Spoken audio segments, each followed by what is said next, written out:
The dynamic programming of day one of the Global Black Economic Forum stage continues, and coming up, we've got the Black Men's Roundtable headed by our president and CEO of the Global Black Economic Forum, Alfonso David. But first, we explore the power of giving, investment, and community building. Joining the Global Black Economic Forum stage, please welcome Delano Massey, Midwest Managing Editor for Axios Local. Dr. Alfie Breland Noble, founder, the Acoma Project and the Maddie Fund. Susan Taylor Batten, President and Chief Executive Officer of ABFE. And the Reverend Siobhan Arline Bradley, President and Chief Executive Officer, National Council of Negro Women.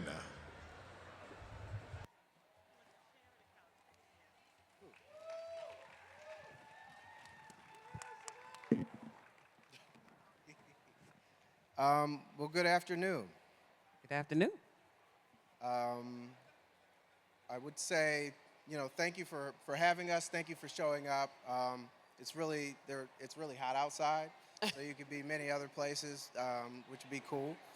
But we have a limited amount of time, so we really just want to get straight into it.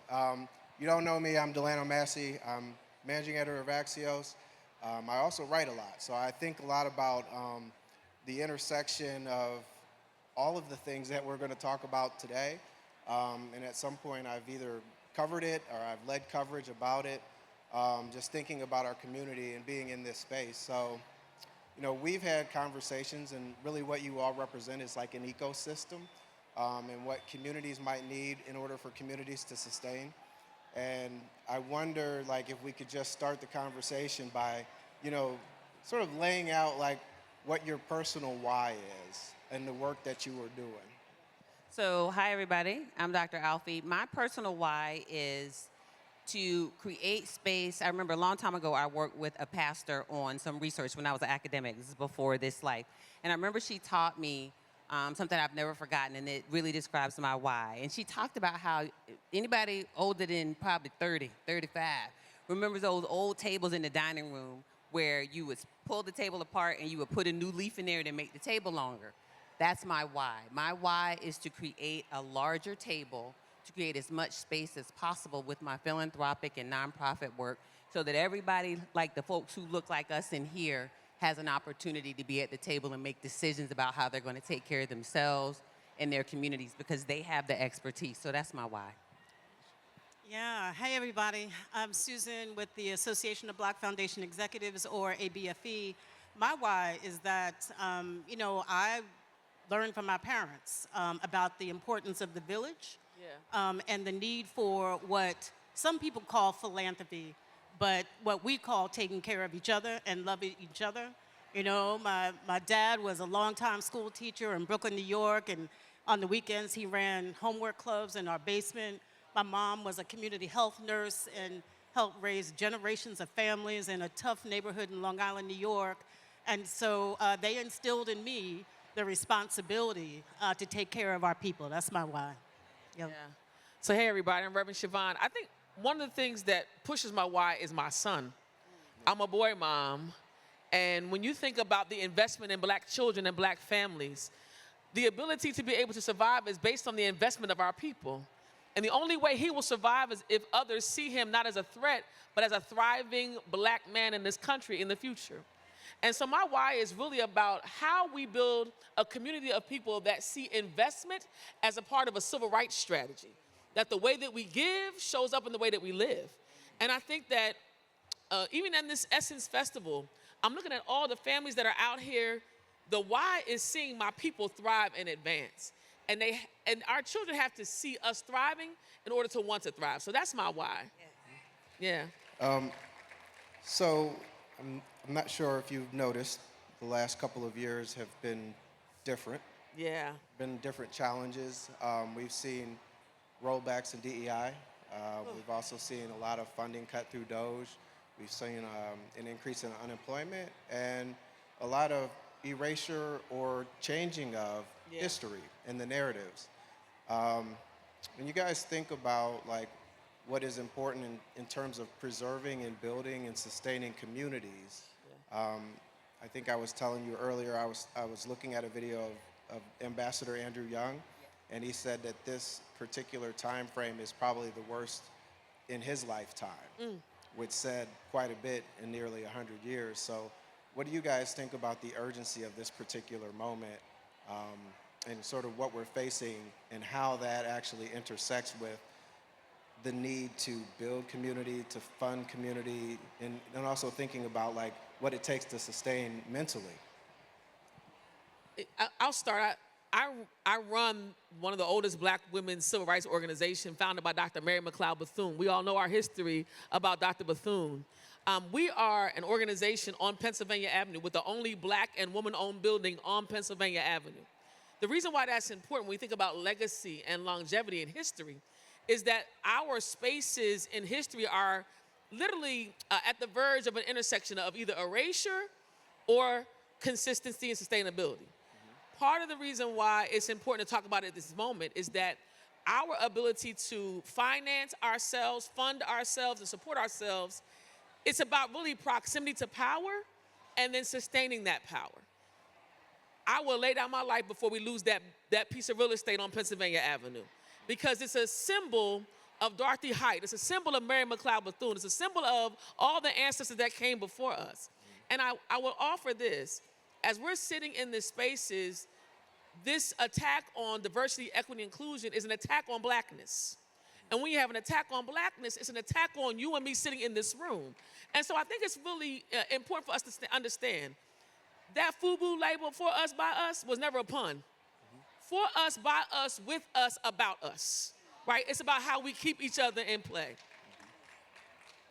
Yes, so the organization that I lead is a network, with the largest network of black professionals that work in foundations around the country. And the attack is real. Yeah, it is. You know, all these executive orders on DEI, eliminating DEI, we know how corporations folded too soon, quite frankly, because of the fear. We know how some universities folded because of the fear. And right after one of the DEI executive orders came out, the administration actually asked the OMB to list every foundation in this country. There are over 100,000. Every foundation in this country that had assets over 500 million, and to scrutinize them for any illegal DEI activity. Or right? language on their websites. That's right. That's right. So basically, just like corporations and universities folded based on fear, so did too many foundations. So did too many foundations. They actually started scrubbing their websites when just 5 years before, after the murder of George Floyd, everybody was rushing to give money to black communities. And a couple years later, because of the fear mongering that's happening in DC, people started scrubbing their websites and actually started pulling back their resources that are focused on us and focused on racial justice in particular. Yeah. So while we have always needed to be organized, Delano, you and I were talking backstage a bit about sometimes there's something about this moment that's making us do what we need to do, That's right. which is organize even better. Yeah. So now is the time that we've got to really be thinking about, and sister, thank you, building our own foundations. Yes. Right? Organizing our own funds and leading on black philanthropy for us, by us, because that won't waver. That won't waver. That's right. I think we have, whether it's media, really a lot of industries, but for venture capitalists, black-owned venture funds have less than 1%. So we're not receiving the money, not receiving the funds. That's right. And part of what you do is creating pathways so that people can find the right relationships, right? So having the accessibility is critical to that. It is. What about the mental aspect of this? So I think what each of you have described, what my sisters here do, I exist because they do what they do. So I run a mental health nonprofit called the Acoma Project. We're focused on 3 principles: raising consciousness, empowering people, and changing the system of mental health. And all of our work is grounded in uplifting, centering, and supporting the mental health and emotional well-being of youth and young adults who are black, and also of color, of other racial ethnic groups, with a particular focus on, I've met the Professor Crenshaw, and I about passed out, but intersectionality is at the core of what we do. And I can only say that because of what she did when she coined the term and put it out there for us to consider. So for me, it really is about ensuring that as they do their work, as the people who work with them and under them and for them and beside them do their work, that there is a conscious effort to ensure that we're taking care of our mental health. Because that work is not for the meek, right? Understanding that you are the only sitting on a whole row of streets, we live in the DMV as well, is not for the meek, because you know that you're a target. It's hypervisibility and hyper-invisibility at the same time. So I think the other thing that I would say is I also run something called the Maddie Fund, and I'll tell you really quickly what the Maddie Fund is. In 2024, Melinda French Gates picked 12 global leaders. Each one of those people got a $20 million fund, and their job is to give that money away. I will say here, because I feel like it's important, 4 of the people out of the dozen are black women. And for somebody to empower black women in that way feels deeply important to me, and I don't take it lightly. So the work that I do is really also trying to be mindful of not just giving money for operations, but also giving money for capacity building. That's right. How do you take care of the people who That's are right. caring for all the people like us out here in the world? So for me, that's what it is really seeing and understanding and supporting the people who do the work to take care of the other people. Well, let's talk about that a little bit more, because we actually, when you think about the work, I think racism is very tiring. Like, It's exhausting. it is exhausting. It's exhausting being black in America. Yeah, it is. So,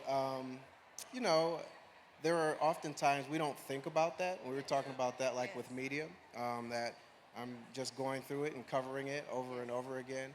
But also, we talked about the importance of joy. Yes. And being able to capture some of those moments. So just talk about like your experience in that, and like, how we should be thinking and approaching that part of this in this moment, because Yes. I think a lot of people are just Struggling. tired. Yeah. Yes. So I'll say this really quickly, and I'll leave it to my beautiful sisters, my beautiful and brilliant sisters. One thing I hope everybody in here remembers is that things do not happen to you because of who you are, all right? And just bear with me. They happen because of other people's perceptions of who you are. So the next time you go to a store, right, and everybody comes through the line and they swipe their credit card and nobody asks them for the ID, and they get to you and they want ID, it's not because you're black. It is because that person is racist. That person is biased. You understand the difference? And so for me, that's the kind of reframe that's necessary so that I don't carry the weight. Because remember, whatever comes after the word because, I was an English major in undergrad at Howard University, HU, But what I learned is the word because, whatever comes after that is the reason. You understand? So the reason is never your blackness. The reason is that other person's choices and their bias. So that's what I would say we have to pay attention to and stay with. Yeah, we push really hard in terms of working with funders to ensure that they are funding space and time for joy, right? Space and time for rest. There are a number of leading funders who actually understand that and are giving grants to nonprofits for sabbaticals and time, again, to dream. People need time to dream. Talking about general operating support, there's a whole new kind of general operating support we need today. And that's time to dream and to plan with others. So we are behind a number of foundations that are moving in that direction, and they're investing in opportunities for joy. We also, for our members, because we are a membership association, organize retreats specifically for black women as well as for black men, because in times like this, always being black in America is exhausting, but in times like this, we are very intentional about making the spaces, going off into the mountains, again, being able to dream and bringing nonprofit partners with us. That's sort of how we're dealing with some of these issues, yeah. So you represent an organization that is very historic. And we talked a little bit about the cyclical nature of history. You mentioned that back in 2020, everybody was embracing DEI. They were running into it. And that recoil happened. But we've seen that recoil throughout history. It's something that, going back to Reconstruction, as we were talking about, that is something that has happened to the black community. Is there a moment that you guys think about, particularly you, do you think, can you trust that maybe things will go back to a particular place where it was? Or at this moment, does sustaining truly mean building, preserving what we build today, the infrastructure, the ecosystems that we build today to move forward, and ignore the potential that some people might come around and say, you know what, we made a mistake. Yeah, I don't trust them. I don't trust people that oppress. But what I do trust is in the resilience of blackness. I believe honestly that the kind of opposition that we are seeing now is pushing black communities to do something a little bit different. So what I trust in is new investments from our own people. I trust in a commitment that'll be made that has never been made before. I tell people all the time, the way that we've been able to sustain ourselves are by small gifts. People get caught up in, I need millions of dollars. I tell people, $20 a month for organizations like civil rights organizations, for charities, literally sustains them. What people have to understand is that your Starbucks cup of coffee can save the movement. Like one cup away from keeping black institutions alive. Your HBCU needs your $20 a month. ncnw.org, go online. If you're not a member, it's a problem, right? These institutions require that kind of commitment. And I think the opposition has risen up another generation. My fastest growing members are 19 to 24-year-olds. We're on 113 college campuses in 33 states. And the reason why is because every generation now sees the same enemy. And because of that, I believe that this moment is calling for us to get new dollars in, new donors in, new quote-unquote allies in, but also a resurgence of folks that have been checked out because we got comfortable in 08 through 16. Yeah. We thought 16 to 20 was a fluke, and then we found out in 24 it wasn't. And so now we've got young people that have been really recharged. We've got seasoned folk that are saying, not on our watch, we're going to teach you. And now when the generations are talking the same language, y'all black people have never lost a fight that we got on the same page about. Let's win this fight. Yeah. Can I co-sign on this? Absolutely. Absolutely. And when we talk about the power of philanthropy and the power of black philanthropy, I love, sis, when you say it's the small checks, the $20 checks. Yes. We know that is how we have survived in this country. So even though I lead an organization that is pushing on institutional philanthropy, that made their billions of dollars in their endowments really off the backs of our people, I know that we've got to do much more to bring foundations and individual donors together, and particularly black individual donors. The power of everyday givers is something that we really have to lift up and be intentional about. And the explosion of, for example, black giving circles around the country is so exciting. There are so many black giving circles being developed around the country that there is now an association called the Community Investment Network that's organizing black giving circles. And there are funds that are being developed around the country. I think, again, since 2020, because we saw this coming. And one example I will give, there's a brother named Jamie Wooten in Baltimore, Maryland. He runs something called Collectively. Every year, every August, which is Black Philanthropy Month, y'all, every August is Black Philanthropy Month, they have a 24-hour drive, fundraising drive for grassroots black organizations in Baltimore. Last year, in 24 hours, they raised $1 million to support 150 black organizations, and they've done that every year for the last 3 years. Shout out to Jamie. So we've got to lean into what is our legacy. We know we are a giving people. It is how we have survived. There's actually data funded by the W.K. Kellogg Foundation that says that black people actually are the most giving people on the planet. African descendant people, we give away more of our discretionary income than any other racial ethnic group. We've been tithing forever, right? We've been paying our membership dues to our fraternities and sororities forever. over 100 and some odd years. So now is the time to lean in on what is our strength, and that's the giving of our people for our people. That's right. What do you think is the thing that would help you all right now? Like if there was a message that that you would want people to leave with that would be beneficial to you in your respective lanes, what would that look like?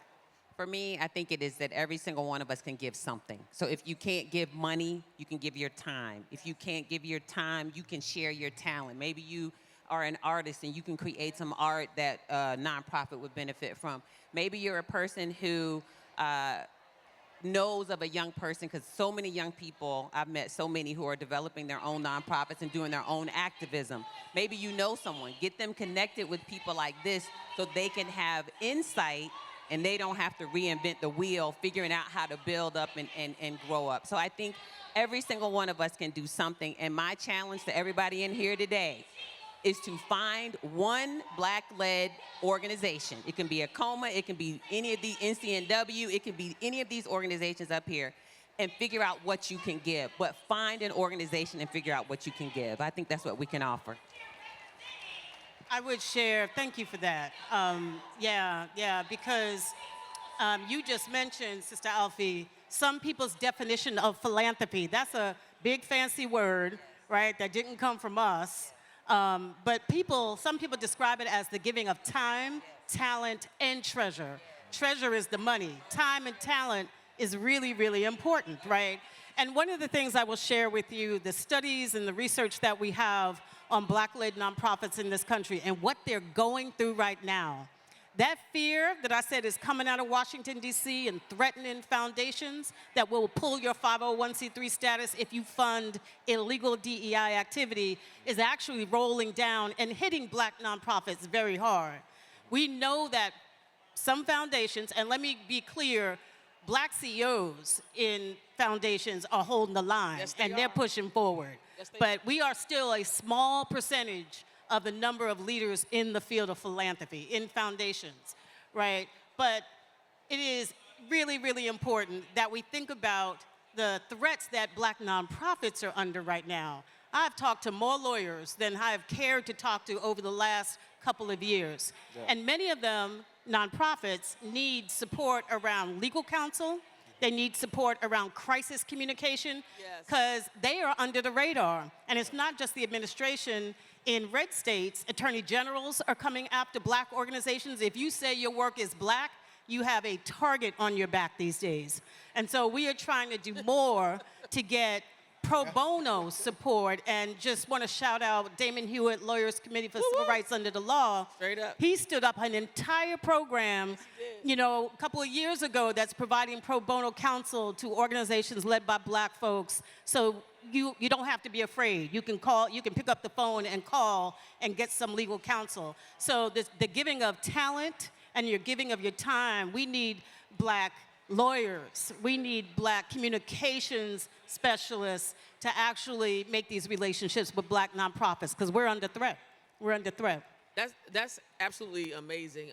We are the National Council of Negro Women, the constant targets of being the only Black building between the White House and the Capitol has been unprecedented.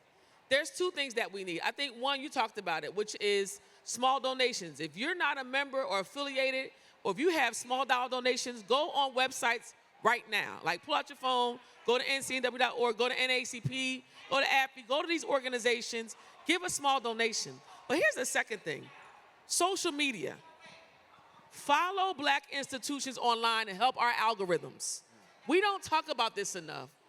A lot of the foolishness and misinformation that gets put out is because we are following foolish people, and we are sending out their information.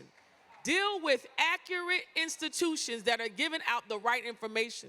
So go on social media, follow us on Instagram, on TikTok, on LinkedIn. For those that use Facebook, follow us online. Follow us individually, because when our algorithm goes up, people then begin to see more clearer, cleaner messaging, and they invest in what they see.